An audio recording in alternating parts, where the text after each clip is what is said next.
இன்னைக்கு வீட்டு சமையல்ல நான் செஞ்சு காமிக்க போறது ஒரு சுலபமான ஒரு ஸ்வீட்டு. இது அடிக்கடி வந்து வெள்ளிக்கிழமையில ஆடி வெள்ளிக்கிழமையிலயோ, இல்ல வேற ஆவணி மாசம் ஏதாவது பண்டிகை வந்தாலும் நம்ம செய்யலாங்க. 5 நிமிஷம் தான் ஆகும் இந்த ஸ்வீட் பண்றதுக்கு. ஆனா அதுக்கு வந்து ஊற வைக்கிறதுக்கு மட்டும் கொஞ்சம் டைம் எடுக்கும். வேற ஒண்ணும் இல்ல. இது கருப்பட்டி அவல். கருப்பட்டி அவல் எப்படி பண்ண சொல்லிட்டு பார்க்கலாம். அதுக்கு என்னென்ன பொருட்கள் தேவைன்னு சொல்றேன். கவனமா பாருங்க. கருப்பட்டி அவல் செய்ய தேவையான பொருட்கள்: சிகப்பு நிற அவல் 1 கப், கருப்பட்டி 1 1/4 கப், நெய்யில் வறுத்த முந்திரி விரும்பும் அளவு, வறுத்த திராட்சை விரும்பும் அளவு, பால் 1 கப், நெய் தேவைப்படும் அளவு, ஏலக்காய் தூள் சிறிதளவு. கருப்பட்டி அவல் பண்ணுறதுக்கு தேவையான பொருட்கள் எல்லாம் பார்த்துட்டிங்க இல்லையா? இப்போ இந்த கருப்பட்டி அவல் அப்படிங்கிறப்போ நான் வந்து இந்த சிகப்பு அவல் தேர்ந்தெடுத்திருக்கேங்க. இதில் வந்து பி காம்ப்ளெக்ஸ் அண்ட் இரும்பு சத்து மிக மிக அதிகம் ரெகுலர் அவலை விட. ஆனால் இதை சுத்தம் பண்ணுறது ரொம்ப முக்கியம். இப்போ நிறைய பேர் வந்து புடைக்கிறதுக்கெல்லாம் தெரியாது. அதனால ஒரு க்ளீனாக ஒரு துணியை எடுத்துக்கோங்க, காட்டன் துணியை. அதில் இந்த அவலை போட்டு நல்லா மேலே தொடச்சி எடுத்தீங்கன்னாக்கா மண்ணெல்லாம் அந்த துணியில் இறங்கிடுங்க. அதுக்கப்புறம் இந்த அவலை சுத்தம் பண்ணதை வந்து ஒரு கிண்ணத்தில் போட்டுக்கோங்க. ஒரு தடவை தண்ணி ஊற்றி அலசி எடுத்துருங்க. அதுக்கு பிறகு பாலை வந்து 1 கப் அவல் இருந்தாங்க, 1 கப் பாலை வந்து சூடு பண்ணிக்கோங்க.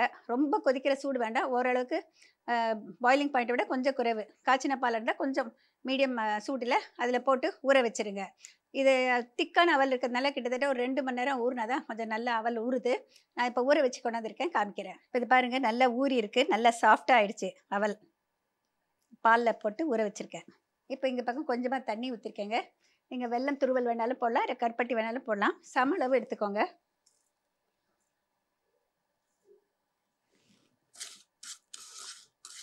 கொஞ்சமாக தான் தண்ணி ஊற்றிருக்கேன். நீங்கள் அவல் வந்து நல்லா சாஃப்டாக இருந்ததுனாக்கா தண்ணி குறைவாக ஊற்றுங்க, இல்லைன்னா இன்னும் கொஞ்சம் ஊற்றிக்கலாம். அதோடு சேர்த்து அப்சார்ப் ஆகிடும். நல்லா இது கரைஞ்சி கொதி வரணும். நெய்யில் முந்திரி பருப்பு திராட்சை முதலையே வறுத்து வச்சுட்டேங்க. கொஞ்சமாக நம்ம ஏலக்காய் தூள் சுக்குத்தூள் எதை வேணால் நம்ம போட்டுக்கலாம். கருப்பட்டியில் பொதுவாக வந்து கொஞ்சம் சுக்கு கலந்துருக்கும். அது மாதிரி இருக்கிறப்ப நீங்கள் சுக்கு அவாய்ட் பண்ணலாம். வெல்லம் போட்டிங்கனாக்கா சுக்கு ஏலக்காய் ரெண்டுமே சேர்த்துக்கலாம். பொதுவாக எங்கள் வீட்டில் நான் வந்து வெறும் ஏலக்காய் மட்டும் பொடி பண்ணி தனியாக வச்சுருப்பேன். ஏலக்காயும் கிராம்பும் சேர்த்து தனியாக பொடி பண்ணி வச்சுருப்போம். சாமிக்கு வந்து தீர்த்தம் வைக்கிறப்ப அதில் போடுவோம். அது கூட நம்ம போடலாங்க, ரொம்ப நல்லாயிருக்கும். ரொம்ப திக்கான பாகு வரணும் அப்படின்னு அவசியம் இல்லைங்க. ஓரளவுக்கு கரைஞ்சி நல்லா கொதி வந்து பாருங்கள், ஒரு மாதிரி கரைசல் இப்படி ஓரளவுக்கு திக்காக இருக்கு இல்லையா? இந்த ஸ்டேஜில் இந்த அவலை போட்டுடலாம்.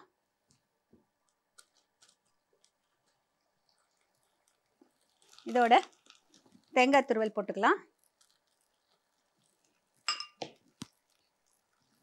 ஏலக்காய் தூள், கொஞ்சமாக சுக்குத்தூள் சேர்த்துக்கிறேன்.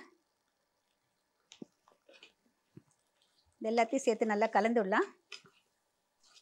அதாவது இந்த அவல் ஆல்ரெடி ஊறி இருந்தாலும் இப்போ அடுப்பில் வச்சு இப்படி கிளறப்ப இன்னும் கொஞ்சம் இந்த பாகை உள்ளே இழுத்துக்கிட்டு நல்லா அப்சார்ப் ஆகிடுங்க. அந்த ஸ்டேஜ் வரைக்கும் நம்ம கலந்து விடணும். இந்த பொதுவாக பண்டிகை நாட்களில் வந்து எங்கள் வீடுங்களில் வந்து வைகுண்ட ஏகாதசி அந்த மாதிரி டயத்தில் பார்த்தீங்கன்னா ஒரு ஸ்வீட் அவல் ஒரு புளி அவல் 2 பண்ணுவாங்க. அந்த மாதிரி டயத்தில் இதை பால் அவல்னு சொல்லுவாங்க. பாலில் ஊற வச்சுட்டு பண்ணுவாங்க. இது நான் வந்து ப்ரௌன் அவல் எடுத்திருக்கேன். பொதுவாக நம்ம வந்து ஒயிட் கலரில் இருக்கிற அவலில் பண்ணுவாங்க எங்கள் வீடுகளில். இந்த தேங்காய் துருவல் எதுக்குனாக்க இந்த மாய்ஸ்சரை வந்து அது நல்லா இழுத்துருங்க. 2 நிமிஷம் கொதிக்க வச்சாலும் இழுக்கும். இதில் கொஞ்சமாக நெய் விட்டுக்கிறேன். இதுக்கெல்லாம் அதிக நெய் பிடிக்காது.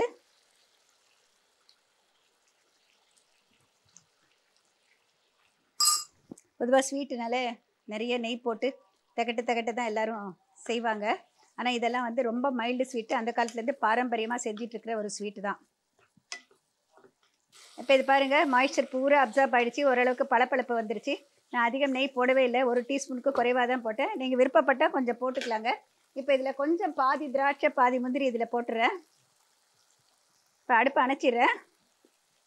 மீதியை டெக்கரேஷனுக்கு வச்சுக்கலாம்.